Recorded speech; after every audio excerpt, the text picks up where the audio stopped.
આભારી છે. એકવાર ગામને અને દાતાઓને જોરદાર તાળીઓથી વધાવી લી. અને આ તપેલી ઉત્સવમાં સમગ્ર ગામના યુવાનો, માતાઓ, બહેનો, બાળકો, વૃદ્ધો તો ન કહી શકાય, કારણ કે 80 વર્ષના અહીંયા જો પથ્થર વીણતા હોય આ ગ્રાઉન્ડમાં, એને વ્રત કેવી રીતે કહેવાય. ગઈકાલે આપશ્રીઓ પધાર્યો ને અમારા ગોબરભાઈ બુટાણી 84 વર્ષના છે. આ ગ્રાઉન્ડમાંથી પથ્થર વીણતા હતા. એકવાર જોરદાર તાલી એના માટે થઈ જાય. અને 12 ગામથી, કેટલા ગામથી આપણે મરજાદી પધાર્યા છે, ભીતરિયા પધાર્યા છે, ત્યારે આપણે આવડો મોટો ઉત્સવ, આપણે તપેલી ઉત્સવ કરી શકીએ તો એ ભીતરિયાઓને, એ મરજાદીઓને આપણે જોરદાર તાળીઓથી વધાવી લઈએ, જે નિસ્વાર્થ ભાવે આપણા ગામના નથી છતાં પધાર્યા. અને દાતાઓને તો આપણે પછી કાર્યક્રમ આપણે લઈ જઈશું, એટલે વધારે સમય ન લેતા આપણે આપશ્રીને વિનંતી કરીએ કે વચનામૃત એનો લાભ અપાવે. બોલ શ્રી કીર્તનલાય પ્યારે કી જય. બોરડી સમઢિયા ગારા ગામના સર્વ વૈષ્ણવગણ,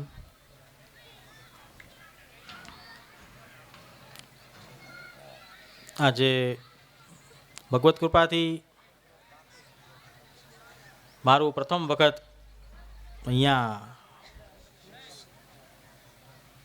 જે બાલ મુકુંદ ગૌ સેવા ચેરિટેબલ ટ્રસ્ટ જે છે તેના તત્વાવધાનમાં આ જે આયોજન અહીંયા રાખવામાં આવ્યું છે, તેમાં પ્રથમ વખત મારું આવવાનું ભગવત કૃપાથી થયું છે. દાનના દિવસોમાં અને એમ ઘણી વખત સમઢિયારા ગામમાં આવવાનું થયું છે અને વૈષ્ણવોનો મુલાકાત પણ થઈ છે. પરંતુ આ બહુ સુંદર અવસર છે. આપણા સંપ્રદાયમાં ભગવાન શ્રી કૃષ્ણ જે છે તે, જેને મહાપ્રભુજી આજ્ઞા કરે છે કે જાનિતમ પરમમ તત્વમ યશોદોત્સંગ લાલિતમ. શ્રી મહાપ્રભુજી આજ્ઞા કરે છે કે આપણે પરમ તત્વ જે છે એ કોને જાણવાના છે, તો પરમ તત્વ જે છે તે શ્રી ઠાકુરજી જ છે. બીજા કોઈ પણ જે છે એ પરમ તત્વ નથી ગણાતા. પરમ તત્વ જે છે એ યશોદોત્સંગ લાલિત છે. અને શ્રી ઠાકુરજીના સ્વરૂપ વર્ણન જ્યારે જ્યારે આપણા શાસ્ત્રોમાં, જ્યારે જ્યારે આપણા ગ્રંથોમાં, જ્યારે જ્યારે આપણા કીર્તનમાં જ્યારે કરવામાં આવ્યા છે, ત્યારે શ્રી ઠાકુરજીનું જે ગોપાલ નામ છે એ ગોપાલ નામ આપણને વારંવાર શ્રવણ કરવામાં, વાંચન કરવામાં આવતું હોય છે. અને એ ગોપાલ નામ જે છે પ્રભુનું, એ શ્રી ઠાકુરજીને અત્યંત પ્રિય નામ છે. કારણ કે શ્રી ઠાકુરજીને જે ગાયો છે એ અત્યંત પ્રિય છે, એ આપણે સર્વ જાણીએ છીએ.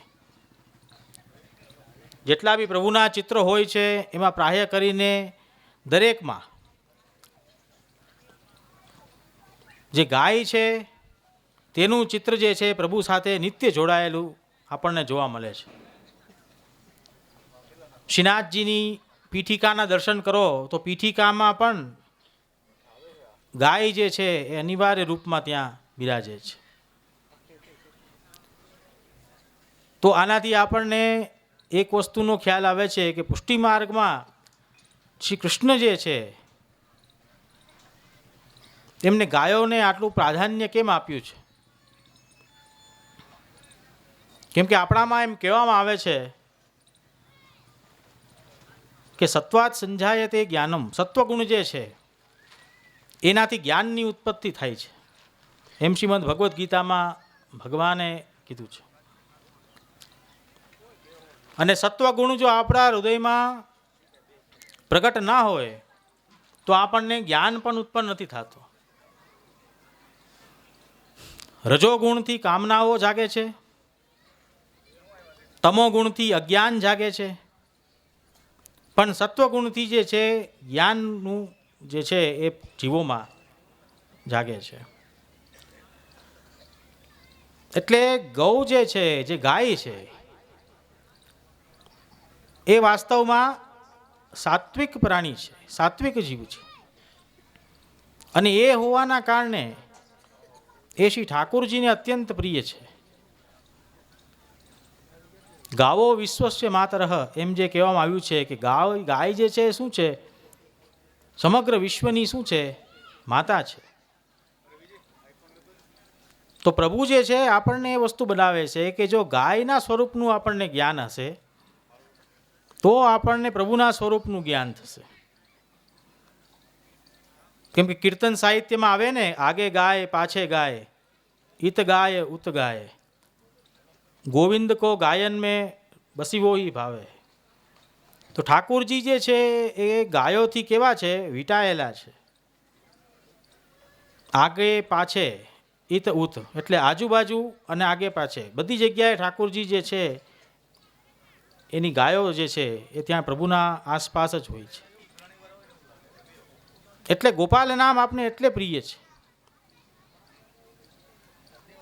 એટલે ગાય જે છે સાત્વિક હોવાથી એક વસ્તુ ધ્યાનથી સમજજો કે તમોગુણ મેં જેમ વાત કરી કે અજ્ઞાનનું પ્રગટ કરનારું છે, કે તમોગુણ જેનામાં અધિક હોય તો એનામાં અજ્ઞાન વધારે હોય, અને જેનામાં રજોગુણની પ્રમાણ વધારે હોય તેનામાં કામનાઓ વધારે હોય. પણ સત્વગુણ એવી ચીજ છે કે જે જ્ઞાન ઉત્પન્ન કરાવવાથી જીવને નિષ્કામ બનાવે છે. અજ્ઞાન દૂર થાય, મતલબ કે તમોગુણ આપણામાંથી દૂર થાય તો આપણે રજોગુણમાં આવીએ છીએ. પછી સત્વગુણના સેવનથી રજોગુણ જે છે એ દૂર થઈ જાય અને આપણે સત્વગુણી બની છીએ. એટલે જ્યારે સત્વગુણી બની છીએ ત્યારે આપણને સાચી સ્વરૂપનું સાચું જ્ઞાન થાય છે.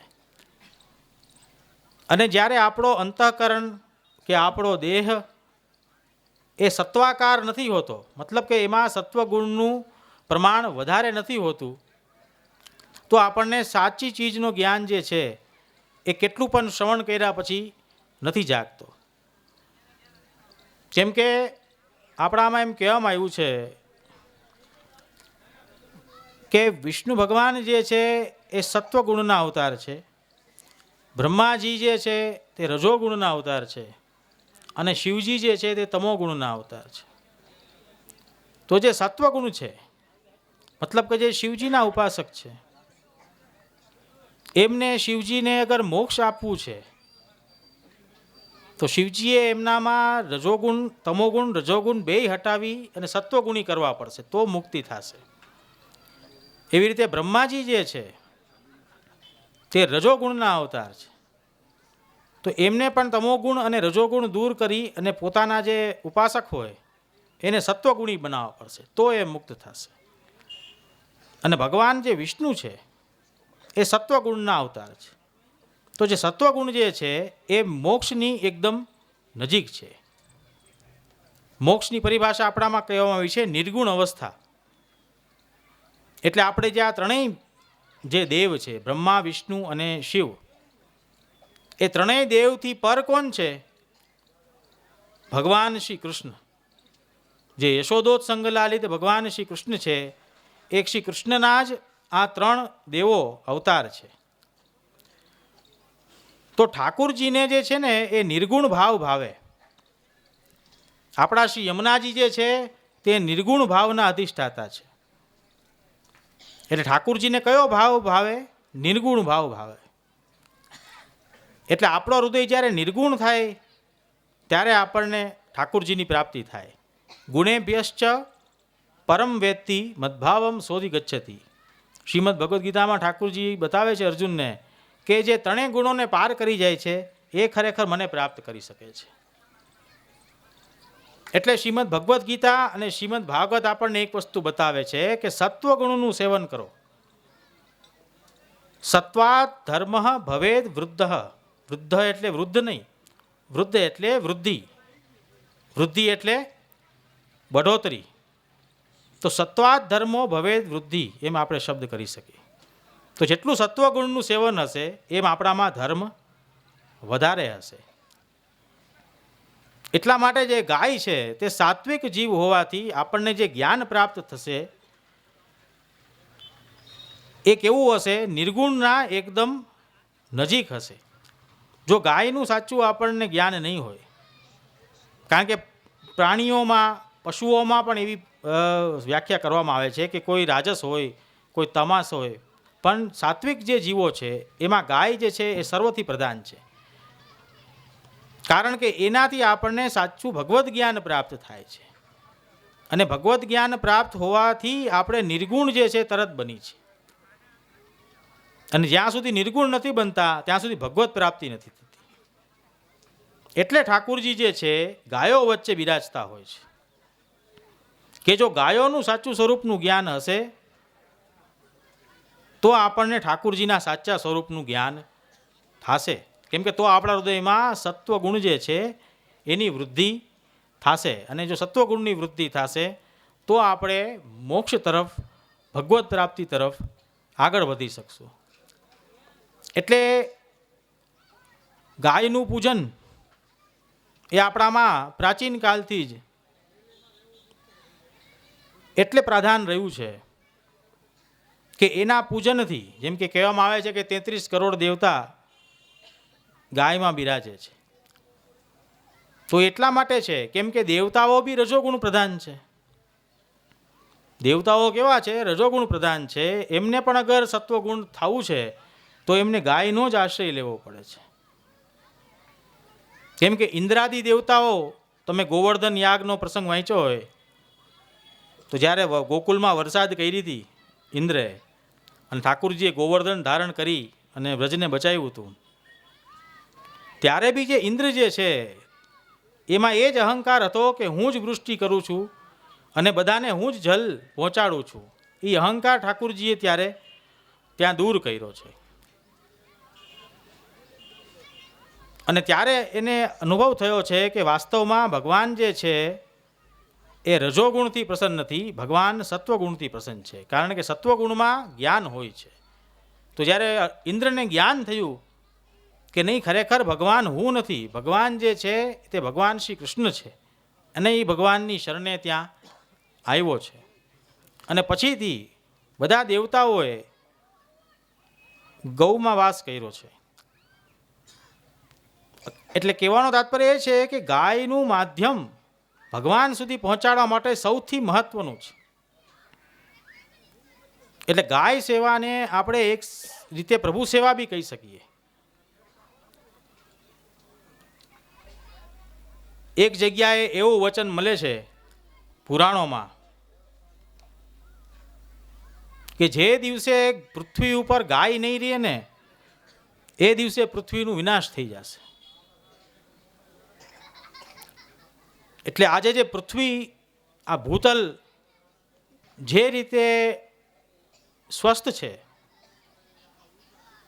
એનો મોટો જે આભાર આપણે ગાયોનો માનીએ.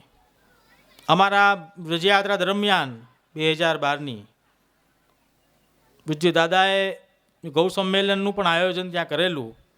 પૂજ્ય કરનુતાજી ને બધા એ સમારંભમાં પધાર્યા હતા. અને ત્યારે પણ ત્યાં એક સંત આવ્યા હતા. એમને પણ એક વસ્તુ બતાવી હતી ત્યાં પોતાના વ્યાખ્યાનમાં કે આ જેટલા વિસ્ફોટક પદાર્થો દુનિયામાં આજે આતંક ફેલાવી રહ્યા છે, જેના એક એવા બમ બની ગયા છે કે એક ક્ષણમાં જે છે પૃથ્વીનો વિનાશ થઈ જાય, એવા હથિયાર, એવા આપણને બોમ્બ ઇત્યાદિ બની ગયા છે. પણ પૃથ્વી કેમ સુરક્ષિત છે? કેમ કે આ પૃથ્વીને ગાયે ધારણ કરેલી છે. તો જ્યાં સુધી ગાય છે ત્યાં સુધી આટલા બધા હથિયાર તૈયાર હોવા છતાં પણ હજી પણ પૃથ્વીનો વિનાશ નથી થયો. તો એ સામર્થ્ય, જે ભગવત સામર્થ્ય જે છે એ ગાયમાં રહેલી છે. એટલે એક વૈષ્ણવ તરીકે, એક મનુષ્ય તરીકે આપણે ગાયોની સેવાને પ્રાવધાન દેવું જોઈએ. યથાશક્તિ જે બી આપણાથી બને. એટલે જ્યારે આ આયોજનની પત્રિકા મળી, કે જ્યારે મને વાત કરી ત્યારે અત્યંત આનંદ થયો. આના પહેલાં જેટલી વખત બી આવવાનું થયું છે ત્યારે મને અહીંયા આટલી વિશાળ ગૌશાળા છે એ વસ્તુનો ખ્યાલ ન હતો. એટલા માટે વાસ્તવમાં જે આ બાલ મુકુંદ જે ગૌશાળા ચેરિટેબલ ટ્રસ્ટના જેટલા પણ કાર્યકર્તાઓ છે એમને અમારા ખૂબ ખૂબ આશીર્વાદ છે અને એમને વાસ્તવમાં એમના ઉપર પ્રભુની અસીમ કૃપા રહેલી છે. કારણ કે આજે આપણે બધા સંસારમાં રહેતા હોઈએ તો લૌકિક જવાબદારીઓ એટલી બધી હોય છે કે દિવસથી રાત આપણી એમાં પડી જતી હોય છે.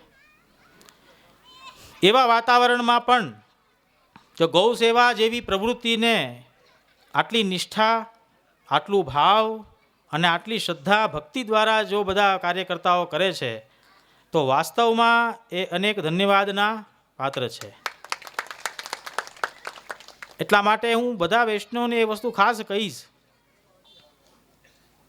કે જેટલો બી સહયોગ બની આવે, કેમ કે કાર્યકર્તાઓ પણ જો કરતા હોય છે તો એ નિસ્વાર્થ ભાવથી કરતા હોય છે, તો એમાં યથાશક્તિ સ્વયંનું યોગદાન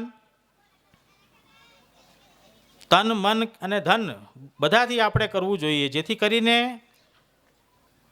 અહીંયાથી પણ આગળ આનાથી બી મોટી ગૌશાળા બને. અને એમાં જે ગાયો, હું આજે અમુક 2-3 મહિના પહેલાં ગયો હતો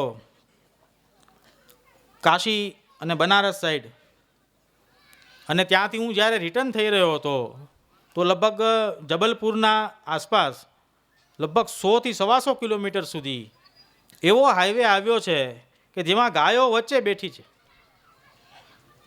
અને મને એ વસ્તુનું બહુ દુઃખ થયું, કેમ કે આટલા ભારી વાહનો એ રોડમાં આવજાવ કરતા હોય અને કોણ એ ગાયોને ધ્યાન રાખે છે. મને પૂરો એ જેટલા કિલોમીટર એ રસ્તો હતો મને ખુદને ચિંતા થતી હતી. મેં એ વસ્તુ રેકોર્ડ બી કરી છે આમાં કે ભાઈ આ વાસ્તવમાં બહુ ચિંતાની વસ્તુ છે, કેમ કે એવા હાઈવેમાં ગાયો વચ્ચે બેઠી છે રોડમાં.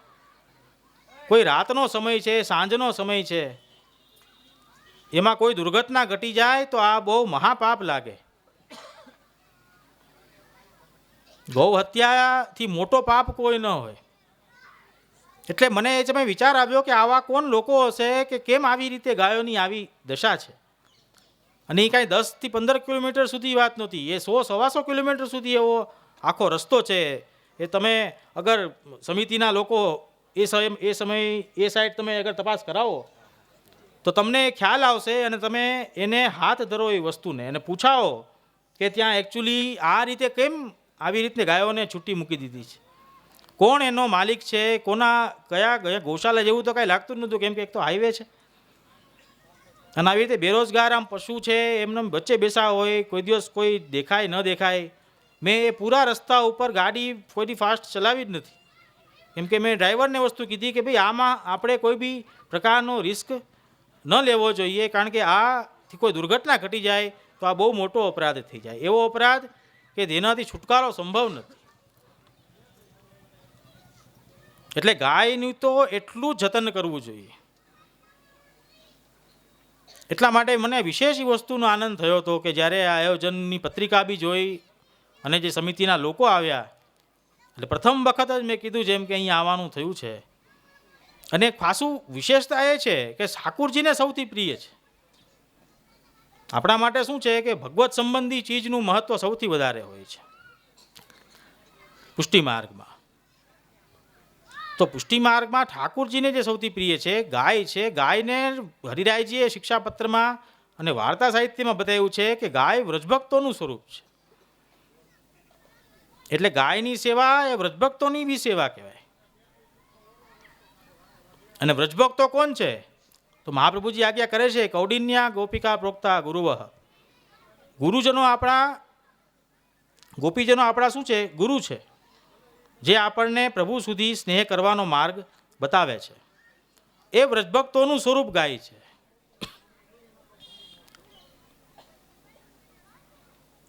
અમારા ઘરે પણ જે ગૌશાલા છે,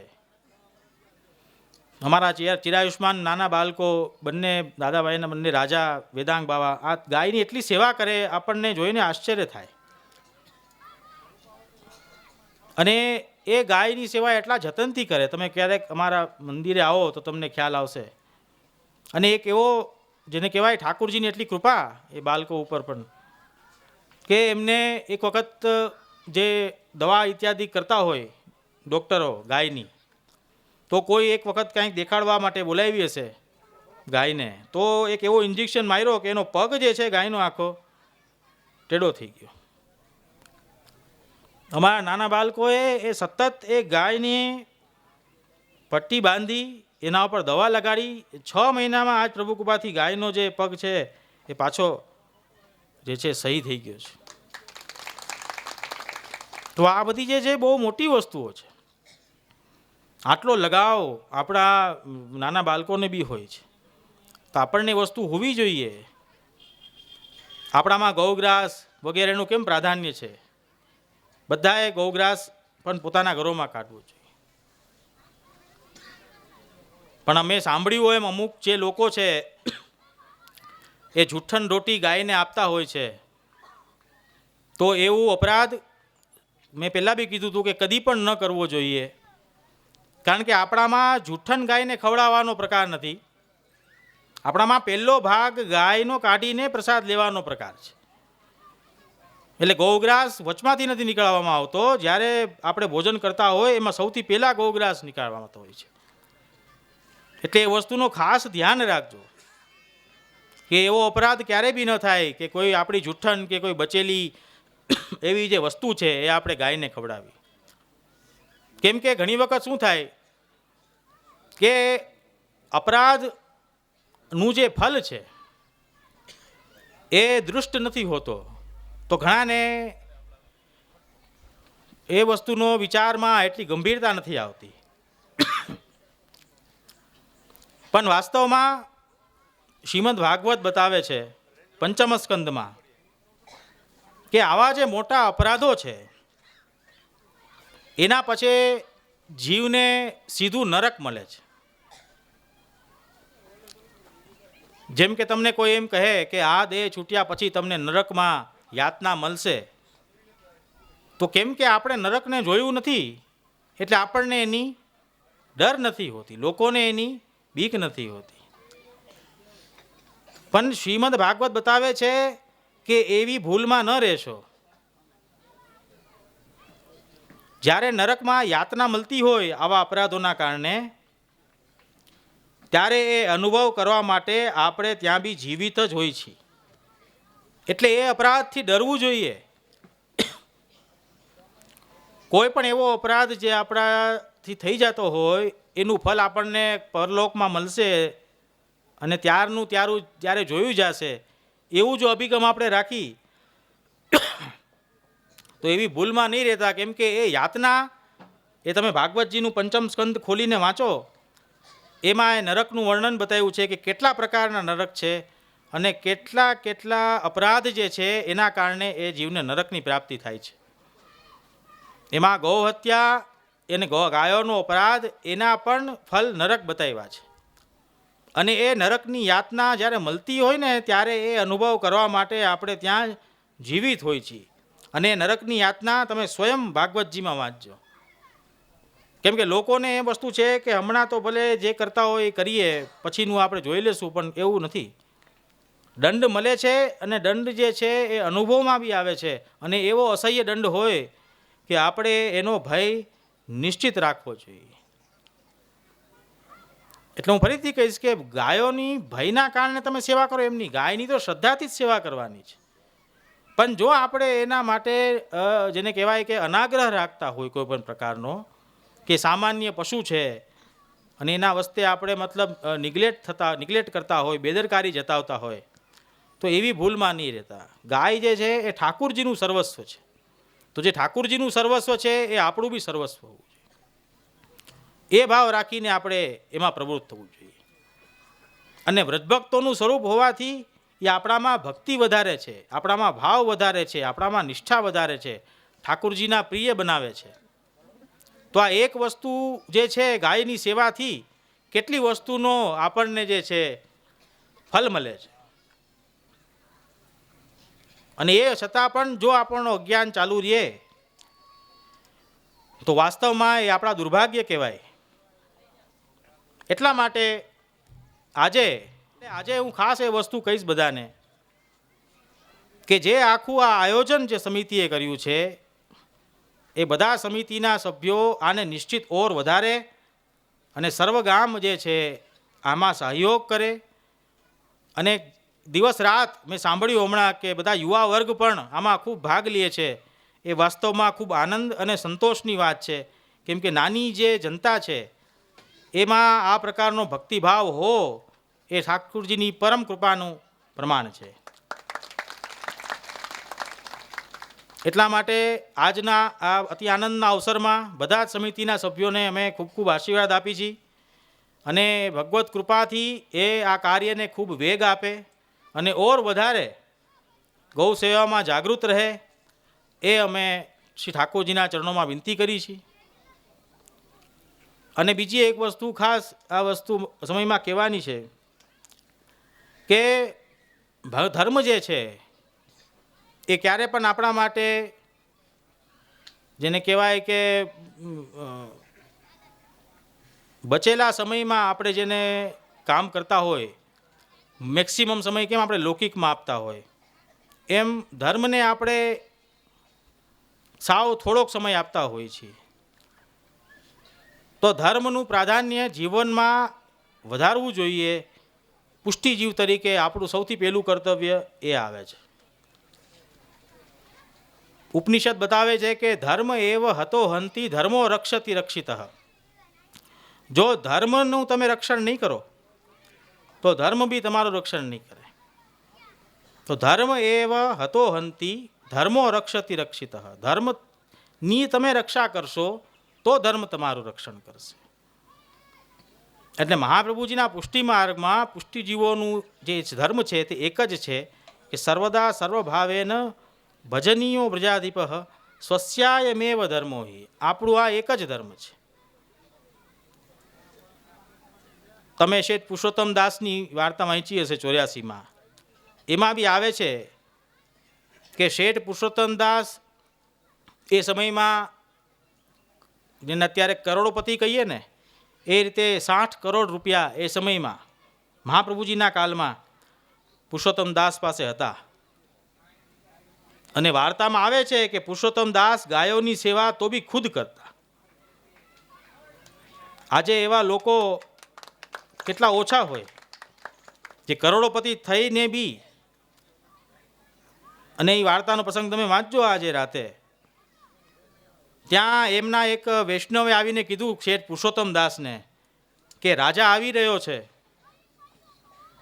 તમે સારા કપડાં પહેરીને બેસો, કેમ કે ગાયની સેવા કરતા હતા. તો એ રીતે એમાં તો શેઠ પુરુષોત્તમ દાસ કે રાજાને આવવા દો, રાજાનો શું ભય છે. એટલે ગોબરવાળા હાથ લઈને પુરુષોત્તમ દાસ જે છે રાજાને મળે છે. એટલે રાજા ખૂબ પ્રસન્ન થયા કે તમને શેઠ થવાનો કોઈ પણ પ્રકારનો અભિમાન નથી. એટલે પુરુષોત્તમ દાસે એમ કીધું કે એ તો ઘર કો કામ હૈ કર્યો ચાહીએ. મતલબ આ તો ઘરનું કામ છે, કરવું જ જોઈએ. અને એનો ભાવ પ્રકાશ શ્રી હરિરાયજીએ કેટલો સારો બતાવ્યો છે, જે આપણે બધાએ એકદમ સમજવાનો અને એને હૃદયમાં ઉતારવાની જરૂર છે. એ પ્રસંગના ભાવ પ્રકાશમાં હરિરાયજી કહે છે કે શેઠ પુરુષોત્તમ દાસે એમ કીધું કે ગાયની સેવા એ ઘરનું કામ છે. એનું મતલબ કે ઘરનું કામ એ ગાયની સેવા છે, બાકી લૌકિક વૈદિક કામ છે ને એ તો બહારના કામ છે. આપણે કેમ કહીએ કે આ બહારનું કામ છે અને આ ઘરનું કામ છે, પણ આપણા માઇન્ડમાં ત્યારે વ્યાખ્યા શું હોય? જે આપણા પરિવારનું ધ્યાન રાખતા હોય કે એ બધું કરતા હોય ને આપણે ઘરનું કામ કહેતા હોય, અને બીજા બધાને આપણે બહારનું કામ કહેતા હોય. પુરુષોત્તમ દાસ એમ કે છે કે આ તો ઘરનું કામ છે, લૌકિક વૈદિક કામ છે ને એ બહારના કામ છે, આ ગાયની સેવા કરવી તો ઘરનું કામ છે. એટલે એ જ હૃદયમાં આપણે કોતરી રાખવી જોઈએ આ વાત કે વાસ્તવમાં વ્યાખ્યા શું હોવી જોઈએ. ઘરમાં ઠાકોરજીની સેવા કરવી, ગાયની સેવા કરવી, એ જે છે આપણા ઘરનું કામ છે. આપણા સંસાર સંબંધી જેટલા બી કામ છે એ બધા બહારના કામ છે. તો તમે ગાયની સેવામાં કે ઠાકોરજીની સેવામાં જે છે તમે પોતાની નિષ્ઠા બતાવી શકશો. નકર એમ કહેશો કે આ કામ કોઈ બીજું કરી લેશે, તો એવી ભાવ રાખશો તો આ રીતે જે છે ગૌ માતાનું અનાદર થતું રહેશે અને એનો અપરાધ બી લાગતો હોય. એટલે યથાશક્તિ, ભલે આપણે એમ નથી કહેતા કે જે કોઈ એવો હોય નિષ્કંચન એને બી કોઈ પ્રકારની દ્રવ્યની સહાયતા કરવી, એ પોતાના તનથી સહાયતા કરી દે. જેની પાસે દ્રવ્ય છે એ વિનિયોગ કરાવે છે. જેમ અત્યારે વાત કરી, કોણ વૈષ્ણવ છે એ દાતા લોકો પણ જે છે એમને પણ જેને જેને આમાં લખાવ્યા છે, તો એમના પણ દ્રવ્યનો એ સદવિનિયોગ છે. તો સેવા એવી ચીજ છે કે મનથી કરો કે દ્રવ્યથી કરો કે દેહથી કરો, બધાનું ફલ કેવું હોય? સમાન ફલ હોય છે. પણ યથાશક્તિ એ મહાપ્રભુજી વારંવાર પોતાના સિદ્ધાંતમાં પ્રયોગ કરે કે સ્વધર્માચરણમ શક્ત્યા, સ્વધર્મનું આચરણ કેવી રીતે કરો? શક્તિ પ્રમાણે કરો. એટલે શક્તિ જે છે એનાથી વટીને નહીં, પણ આપણે જેટલી બી કરી શકતા હોય એમાં આપણે કંજુસાઈ અથવા આલસ ન કરવી જોઈએ. કેમ કે આલસ મેં પહેલાં બી કીધું એ તમો ગુણનું ધર્મ છે. અજ્ઞાન જે છે તમો ગુણનું ધર્મ છે. આપણામાં સાત્વિકતા આપણે પ્રગટ કરવી છે. કેમ કે સાત્વિકતાથી નિર્ગુણ નજીક છે. માની લો કે તમારામાં તમોગુણ વધારે છે, અજ્ઞાન વધારે છે, તો તમને અગર સાત્વિક થવું છે તો રજોગુણને ક્રોસ કરવો પડશે. પહેલાં તમોગુણને હટાવવું પડશે, પછી રજોગુણને હટાવવું પડશે, પછી તમે સત્વગુણી થશો, અને સત્વગુણી થશો પછી તમે નિર્ગુણ થશો. પણ અગર પહેલેથી જ આપણું જીવન સાત્વિક હોય તો નિર્ગુણ થવું સાવ નજીક આવી જાય. એટલે સાત્વિક વસ્તુનું સેવન કરવું. આપણામાં કેમ કહેવામાં આવે છે કે ફલાહાર એ બધું કેવું છે? સાત્વિક છે. પણ આપણા જીવનમાંથી આજે એ ચીજ વહી ગઈ છે. આજે સાત્વિક આહાર કોઈને ન ભાવે, કોઈને ફલ ફૂલ લેવડાવો તો બહુ ન ભાવે. બાકી કોઈ સમયમાં જે ફલાહાર હતું એ શું હતું? સાત્વિક આહાર હતું. તો જેટલું સાત્વિક વસ્તુનું સેવન કરો એટલું તમારામાં સત્વગુણની વૃદ્ધિ થાય, રજોગુણ તમોગુણ દબાઈ જાય, અને રજોગુણ તમોગુણ દબાઈ જાય તો તમે ધર્મની પ્રવૃત્તિ કરી શકો. અને જો રજોગુણ અને તમોગુણ જ વધારે હોય તમારામાં તો ક્યારેય તમે સત્વગુણ પ્રગટ ન થાય, અને જો સત્વગુણ જ પ્રગટ નથી થતો તો તમે ધર્મની પ્રવૃત્તિ બી નહીં કરી શકો. એટલા માટે દરેક વસ્તુમાં સાત્વિક વસ્તુનું સેવન ખૂબ જ અનિવાર્ય છે. એ આહારમાં હોય કે કોઈ પણ પ્રકારની આપણી દિનચર્યામાં હોય. આપણામાં વેશભૂષા બી પહેલાં સાત્વિક ગણવામાં આવતી. એટલા માટે હતી કે સાત્વિક વેશભૂષાથી આપણને અનુભવ બી સાત્વિક થાય. આહાર વિહારનું, સુવાનું, બધાનું પહેલાં કેમ જીવન હતું, આજે આપણા બધામાંથી એ ચીજ વહી ગઈ છે. તો એના દુષ્પરિણામ આપણે સ્વયં જોતા હોઈએ છીએ ખુદના જીવનમાં બી. એટલે વાસ્તવમાં પોતાના જીવનને સાત્વિક બનાવો. અને એ સાત્વિક જીવનમાં અગર આપણને પશુનું રક્ષણ કરવું છે તો ઠાકુરજીએ સૌથી પહેલાં આપણને એ જ ઇન્ટ્રોડ્યુસ કર્યું કે ગાયોનું તમે સેવન કરો, ગાયોની સેવા કરો. એ સેવાનું એટલું ફલ છે. કેમ કે કૃષ્ણદાસજીની જે વાર્તા આવે છે, કુંભનદાસજીના પુત્ર, જેમને અડધો પુત્ર ગણતા. ચતુર્બુદાસજી આખા પુત્ર હતા કુંભનદાસજીના, અને અડધા પુત્ર જે છે કૃષ્ણદાસજી હતા. એ કૃષ્ણદાસજી શ્રીનાથજીની ગાયોની સેવા કરતા. અને તમે વાર્તા વાંચજો કે જ્યારે સિંહે ગાય ઉપર આક્રમણ કર્યું ગાયને મારવા માટે, ત્યારે કૃષ્ણદાસ જે છે એ ગાયના વચ્ચે આવી ગયા અને ગાયને બચાવવા માટે એમને પોતાની દેહ છોડી દીધી. અને થોડીક વાર પછી કોઈએ કુંભનદાસજીને એના સમાચાર આપ્યા કે તમારા પુત્ર કૃષ્ણદાસજી ગાયને બચાવતા બતાવતા દેહ છોડી દીધી છે. તો થોડીક જ વારમાં ગૌશાલામાં કુંભનદાસજીને એવા દર્શન થયા કે ઠાકુરજી ગાયને દુહે છે અને કૃષ્ણદાસ જે છે વાછડો પકડીને ઊભા છે.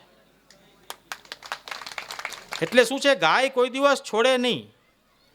હરિરાયજી અહીંયા શિક્ષાપત્રમ બતાવ્યું છે કે જે ગાયની સેવા કરતાં કરતાં બી કોઈની દેહ છૂટે છે તો ગાય એની અધોગતિ થવા દેતી નથી. એને મુક્તિ સુધી અને પ્રભુ સુધી લઈ જાય છે. એનું સ્પષ્ટ પ્રમાણ એ વાર્તામાં છે કે કૃષ્ણદાસ જે એને દેહ છોડી, તરત જ કુંભનદાસજીને એવા દર્શન થયા કે ઠાકુરજી ગાય દુહે છે અને કૃષ્ણદાસ ત્યાં બાજુમાં ઊભા. અમારે ઘોઘરા સાપવો છે તો ગામમાં ગાય ન હોય તો શું કરવાનું? તો અમારે સંજયભાઈ વગાસિયા છે, હમણાં આપણે એનો પછી આગળ ઉલ્લેખ કરશું. એમણે કીધું કે રિક્ષા અહીં લઈ દીધી, માણસનો પગાર ગોઠવી દીધો, ગામમાં રિક્ષા ફરીને ઘોઘરા ઉઘરાવો, રોટલી ઉઘરાવીને અહીં ગાય માતાને અર્પણ કરો. ખૂબ ખૂબ ધન્યવાદ એને. પછીની વાત આપણે પાછી આગળ કરશું. હવે આપણે તપેલી ઉત્સવના કાર્યકર્તા મિત્રોને, ગૌશાળાના કાર્યકર્તા મિત્રોને આપણે વિનંતી કરીએ કે આપશ્રીને ધોતી, ઉપરણા અને પુષ્પમાલા પધરાવે, ધરાવે એવી આપ સૌને વિનંતી. પધારો મિત્રો, આને જોરદાર તાળીઓથી વધાવી લઈએ આપણે એકવાર, જોરદાર તાળીઓ. ધન ગળી, ધન ભાગ, વાહ વાહ બાપા વાહ.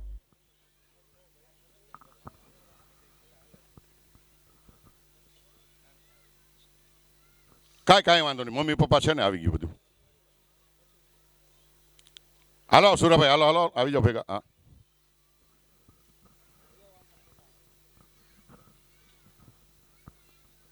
સન્માન થઈ રહ્યું છે આપણા મુખ્ય દાતાશ્રીઓનું, જોરદાર તાલી. वो ससुराल भी क्या जिसमें साली न हो और जो सम्मान कार्यक्रम भी क्या जिसमें ताली न हो. આપણા મુખ્ય દાતાશ્રી આપશ્રીને પુષ્પમાલા પધરાવી રહ્યા છે, ધરાવી રહ્યા છે, સોરી. જોરદાર તાળીઓથી આપણે એને વધાવી લઈએ, જોરદાર તાળીઓ. આ ભાઈઓ તાળી નથી વગાડતા, વગાડો મારા વાલા, વગાડો. આપશ્રી આ સંજયભાઈના મમ્મી પપ્પા હતા. હવે આપણે ખાલી 2 મિનિટ થોડોક દાતાશ્રીઓ વિશેની વાત કરી દઈએ, આભાર માની લઈએ, પછી આપણે ચરણ સ્પર્શનો કાર્યક્રમ રાખીશું. તો આ ગૌશાળાની અંદર સમગ્ર ગામનો શ્રમ પણ છે, આર્થિક યોગદાન પણ છે અને લાગણી પણ છે. અને આવડો મોટો તપેલી ઉત્સવ એ ગામની લાગણી અને એમની ઈચ્છાથી થઈ શકે. તો એકવાર સમગ્ર ગ્રામજનોને આપણે તાળીઓના ગડગડાટથી વધાવી લઈએ, સમગ્ર ગ્રામજનોને. પછી રાત દિવસ આ ગૌશાળામાં તપેલી ઉત્સવમાં અમારા યુવાનો મિત્રો કામ કરે છે. પોતાના ઘરનું કામ ખોટી કરી નિસ્વાર્થ ભાવે જે સેવા કરી રહ્યા એવા યુવા મિત્રોની ટીમને એકવાર જોરદાર તાળી વગાડી દઈ. બસ સ્ટેન્ડથી ગૌશાળા સુધી જે આપણે રસ્તામાં શણગાર કર્યો, રંગોળીઓ કરી, તો આ બહેનોને કેમ ભૂલી શકાય આપણે? એમને જોરદાર તાળીઓથી. આ ભાઈઓ આપણે તાળી વગાડો એમાં ભલામણા, એમાં કાંઈ ઘટે નહીં. ત્યાર પછી હવે આપણે આમ તો ચરણ સ્પર્શનો કાર્યક્રમ શરૂ કરીએ. 2 જ મિનિટ ખાલી આભાર દર્શન કરી લઈએ, પછી આપણે ચરણ સ્પર્શનો કાર્યક્રમ શરૂ કરશું. આમાં લાઇટ ડેકોરેશનવાળા, અન્ય સહયોગીઓ, માઇકવાળા, ડીજેવાળા, મરજાદીઓ, ભીતરમાં જેમણે કામ કર્યું છે, ગામના મરજાદી, બહાર ગામના મરજાદી અને બહાર ગામથી પધારેલા સર્વે વૈષ્ણવોને આપણે ધન્યવાદ આપી તાળીઓના ગડગડાટથી વધાવી લઈ અને ચરણ સ્પર્શનો કાર્યક્રમ હવે આપણે શરૂ કરીએ. સૌ પ્રથમ ભાઈઓ પધારશે ચરણ સ્પર્શ કરવા માટે અને લાઇનમાં આવે એવી મારી નમ્ર વિનંતી. વીરજીભાઈ મંડલિકપુરથી ગૌશાળામાંથી પધાર્યા છે, એમને કંઈક કહેવાની ઈચ્છા હતી, જો હાજર હોય તો આવી શકે છે. વીરજીભાઈ મંડલિકપુર ગૌશાળામાંથી, આવો પધારો વીરજીભાઈ, આવો.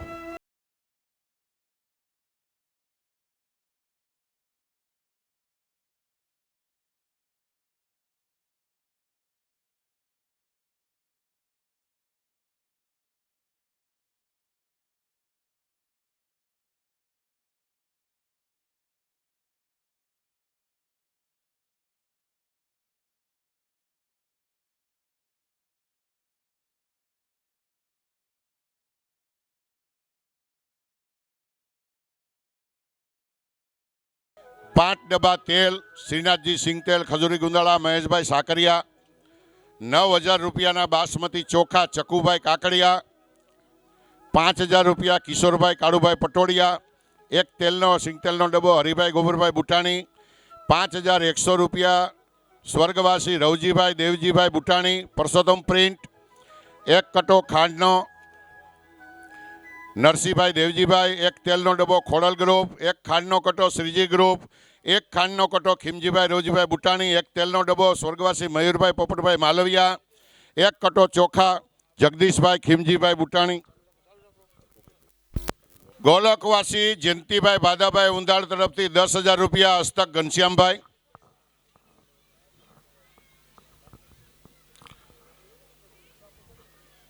નેવું કિલો ચણાનો લોટ આરકે ગ્રુપ. 1 તેલનો ડબ્બો મેઘજીભાઈ કેશવભાઈ બુટાણી, હસ્તક નિલેશભાઈ. 1 કટો ચણાનો લોટ જયંતિભાઈ બાબુભાઈ રાદડિયા. 15 કિલો ઘી રાધે ગ્રુપ. 15 કિલો ઘી યુનિક ગ્રુપ. અને આ તપેલી ઉત્સવમાં જેટલા પાત્ર જો હે એ તમામ પાત્રના દાતા વિશાલભાઈ સાવલિયા શ્રી ડીજે ઇવેન્ટ, જેનું આ માઇક અને ડીજે આપણે સાંભળી રહ્યા છીએ તે, અને કપિલભાઈ દુધાત્રા તથા સિદ્ધાર્થભાઈ બુટાણી તરફથી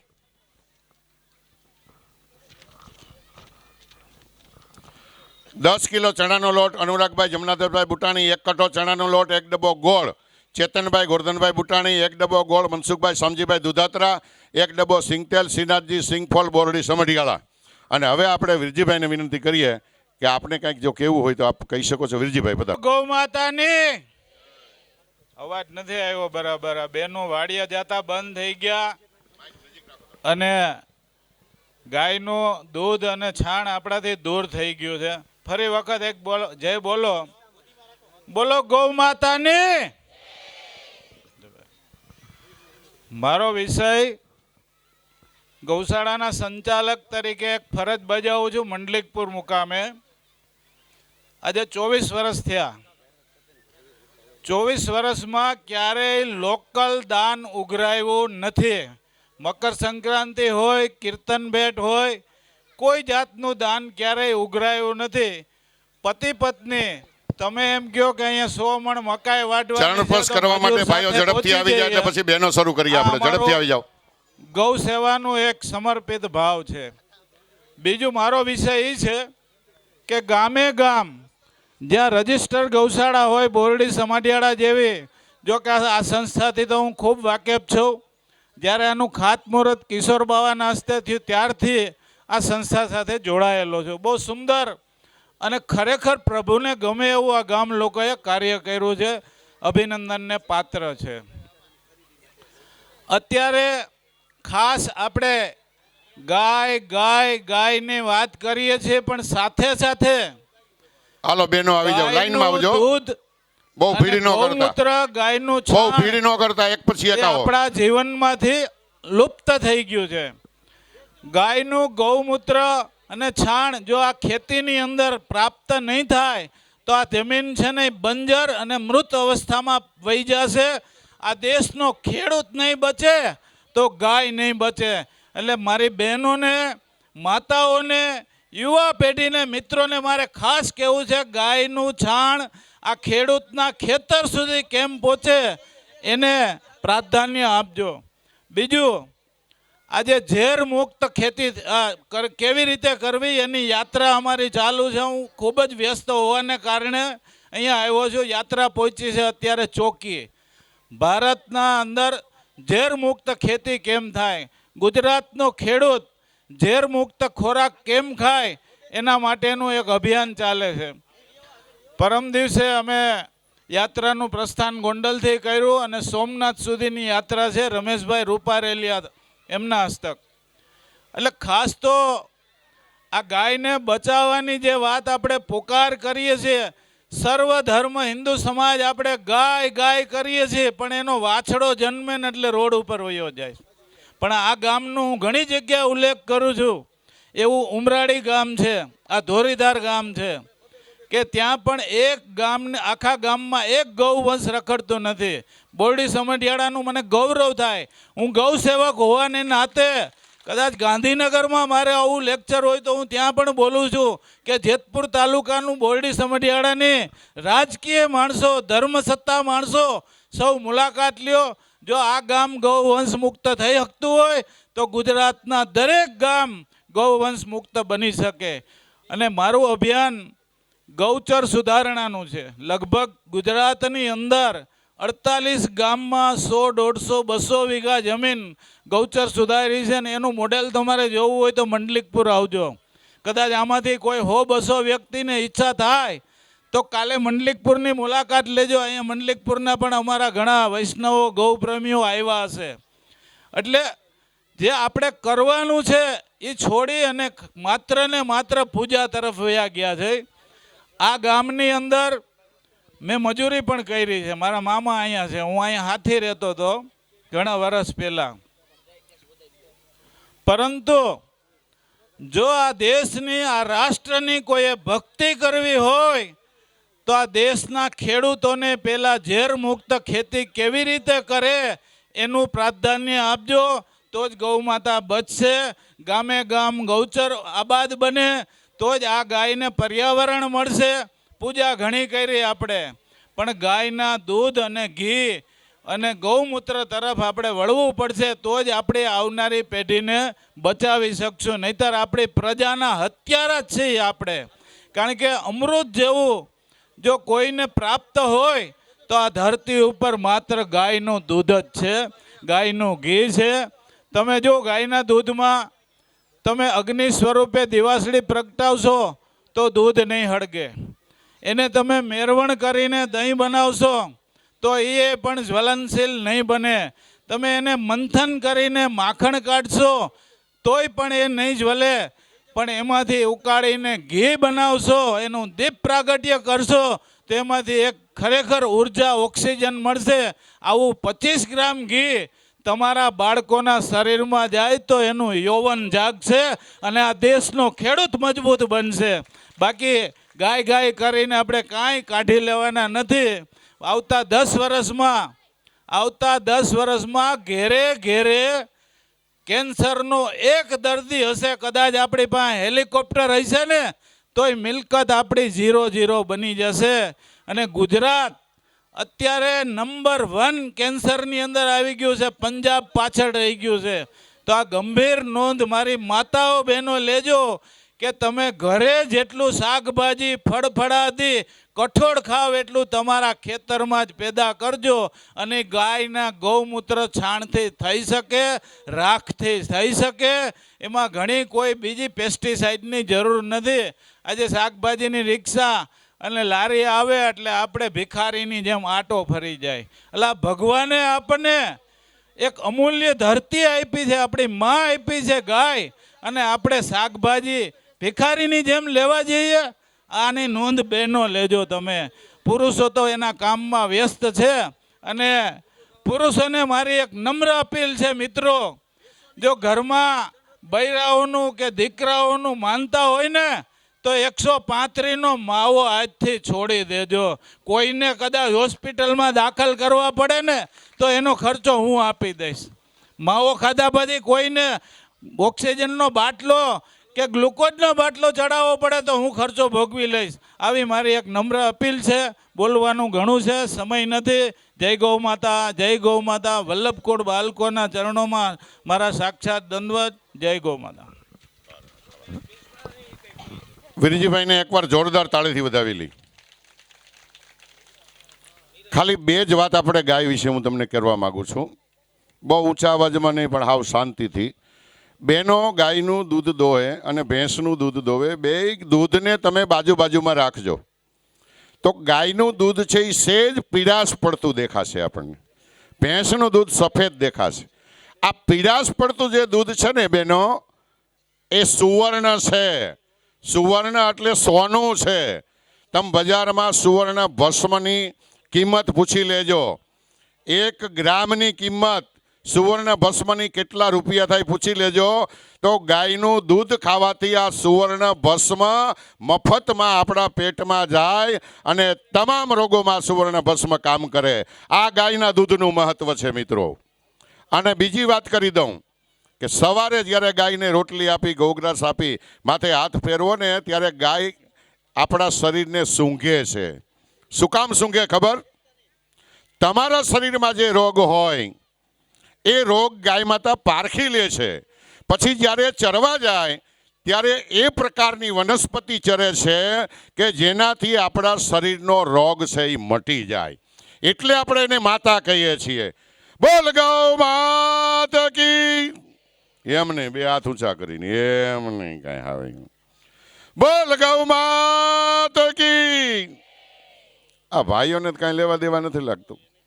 આ ભાઈઓને કાંઈ લેવા દેવા નથી. ભાઈઓ 2 હાથ ઊંચા કરો. કોઈને ખંભો દુખે તો મને કહી જાઉં, હું સાંજે મટાડી દઈ. હવે ભાઈઓ આપણે 2 હાથ ઊંચા કરીને બોલ ગૌ માત કી. શાબાશ, શાબાશ મારા વૈષ્ણવો, શાબાશ, શાબાશ. બોરડી હમડિયાળા ગામ અને આ ગામના યુવાનો, માતાઓ, બહેનો, વડીલો, વૃદ્ધો, બાળકો, આ તમામનો ફરી વખત ખૂબ ખૂબ આભાર. ધન્યવાદ. શ્રી ગિરધરરાય પ્યારે કી જય. હવે કદાચ ગામ લોકોને ખબર હોય કે ન હોય, આપણી ગૌશાળામાં દૂધની ગાયો છે. અને આપણે ગૌશાળામાંથી ગાયનું દૂધ મળે છે. કોઈને ઈચ્છા હોય, બંધાવવું હોય, ગાયનું દૂધ જોઈતું હોય તો આપણી ગૌશાળાએ તમને મળી રહેશે. એટલે પધારજો, આવજો. આ ઉપરાંત હરિકૃષ્ણ ગૌશાળા, હરેશભાઈ, એ પ્રાઇવેટ ગૌશાળા જેતપુર તાલુકામાં અંદાજે લગભગ 300 જેટલા ગાયોનું જતન કરે છે. મીરા પ્રિન્ટ દ્વારા જોરદાર તાળીઓથી એમને વધાવી લઈ. શાબાશ.